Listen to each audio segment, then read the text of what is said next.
you all around the world. This is the Bushido channel. An old man who lives in the countryside of Japan, which boasts a history of thousands or even tens of thousands of years. An eccentric channel that analyzes world-famous paintings in the spirit of Bushido. Thank you.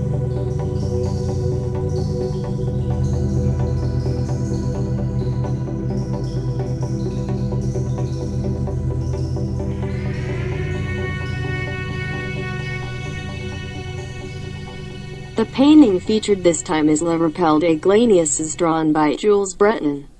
Do you guys know this picture? Did you know this painter? I didn't know. It just happened that Vincent van Gogh was a little interested in visiting his atelier. That's why I came across this painting. Please appreciate this picture for a while.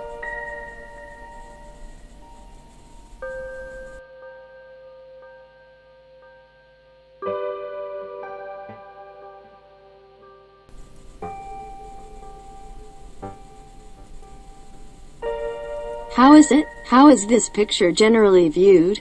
I would like to introduce a critique of this painting by an art historian.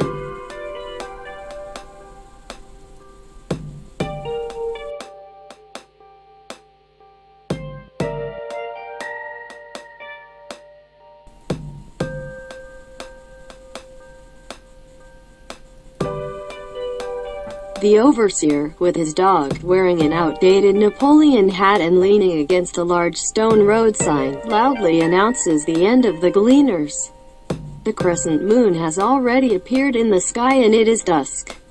However, even in the evening, it can be imagined that it is early August and around 10:30 p.m. in the high-latitude Ile-de-France region.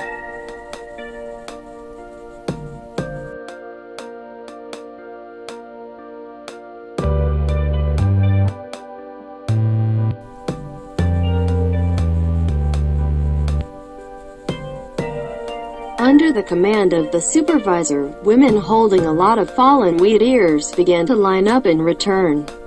However, there are still many ears left in the field, and women continue to pick up ears while walking.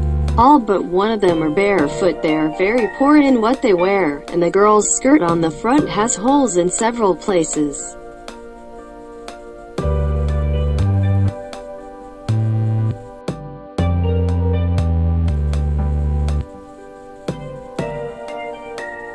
Also noteworthy here is the flock of sheep on the left side of the background. It is a sight that is rarely seen in France today. Many of the shepherds at the time were poor girls, who did not have their own land and lived with a flock of sheep from fallow land to fallow land in the village to the commons of the village. In other words, this painting depicts not only the poor women who have no choice but to spread the gleaners, but also the poor shepherds at the same time.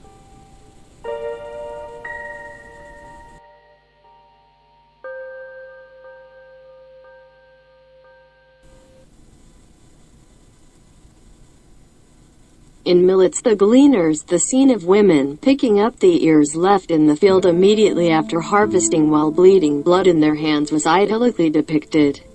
However, Jules Breton's Gleaning of Gleaning, which was drawn 2 years later, completely changed the atmosphere.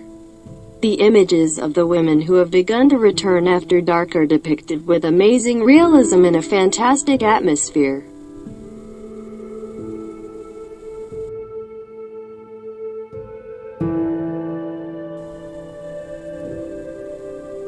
However, the difference between Millet and Breton is not just a difference in expression. In the Gleaning of the Gleaning, women hold as many gleanings as they can and put them on their heads. But their facial expressions do not show poverty, but they are not full of joy. They are walking under the evening sky like sleepwalkers. It's like a procession of rural fairies. Especially in the center, a woman in a white blouse with a lot of straw on her head is reminiscent of the goddess of fertility, Ceres. In other words, the more realistic this painting is, the more successful it is to break away from the misery of the real gleaning and create a mythical and dreamlike world. On the contrary, Millet's Picking Up the Ears is more accurate in capturing the rural situation at that time, though it is not technically very realistic.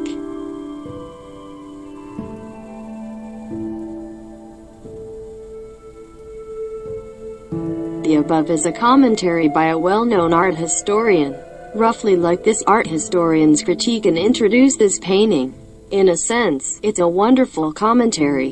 No one would disagree with this explanation. But only I disagree. I disagree with it.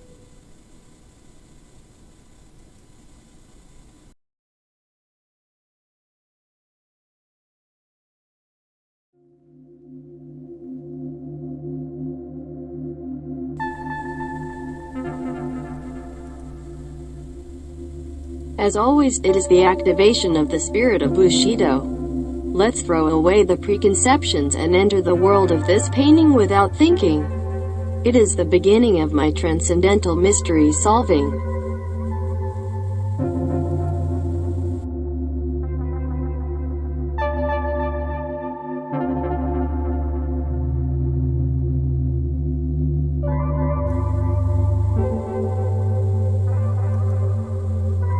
There is something I'm curious about when I see this picture. Whose foot is this foot? Is it the leg of the woman in the back? Is your torso too long? Let's have a big person in the foreground disappear for easy understanding. I think this is weird. Hiding in the shadow of a big person, we casually see it, but this part is strange.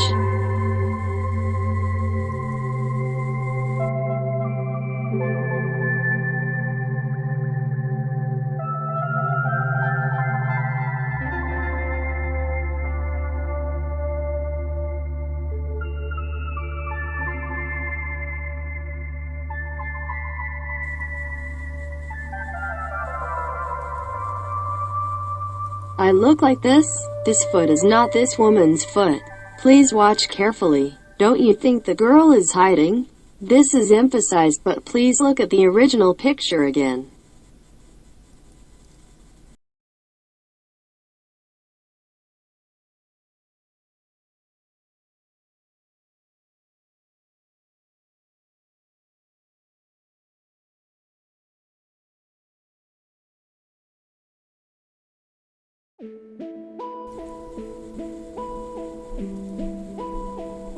The girl is hiding in the shadow of a large person. So why is the girl hiding in the task of picking up the fallen ears? Please wait. When you look at it that way, you can see a completely different world. Please watch carefully. The people in the center have no expression of relief even though they are on their way home after picking up the fallen ears. No one is laughing. Don't you think it's funny? It's not a myth as art historians say. It's like an art historian hasn't seen anything. Experts look big and stupid. Is it a little overstated?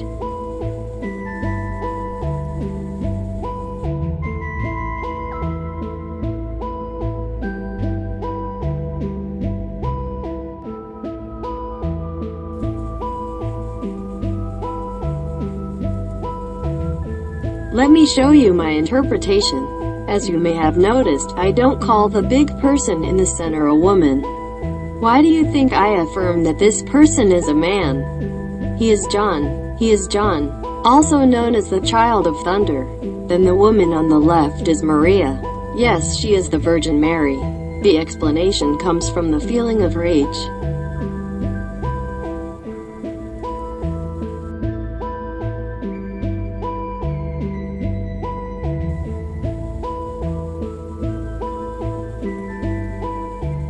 So who is the girl hiding? I'm not familiar with Christ's upbringing, but I've heard that Christ had children. I suspect that he may have escaped with John and Mary. If so, where is Christ's wife? Woman in a red hat? Or the right woman? The delusion swells.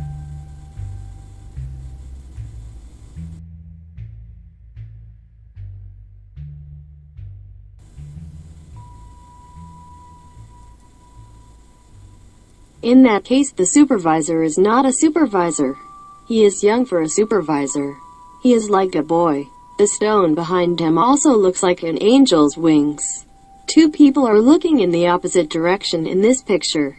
The supervisor and the woman on the right. She may also be an angel. Is she reporting safe to heaven?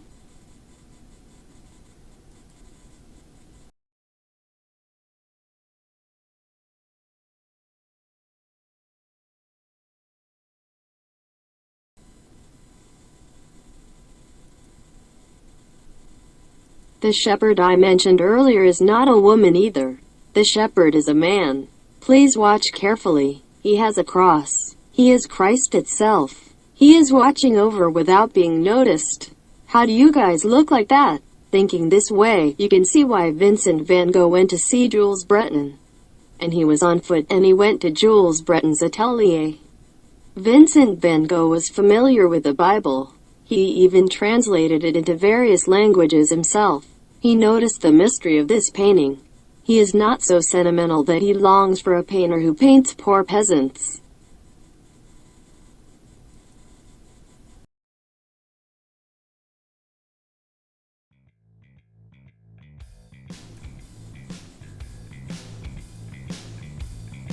How is it? The perspective of an art historian teacher is also important. If you imitate it, you will pass the university exam. But the truth is different. The truth is elsewhere. What you think is up to you. The only thing I can say is to throw away stereotypes and prejudices. Look honestly, it is the spirit of Bushido. I enjoyed watching this painting many times in my opinion. So, goodbye.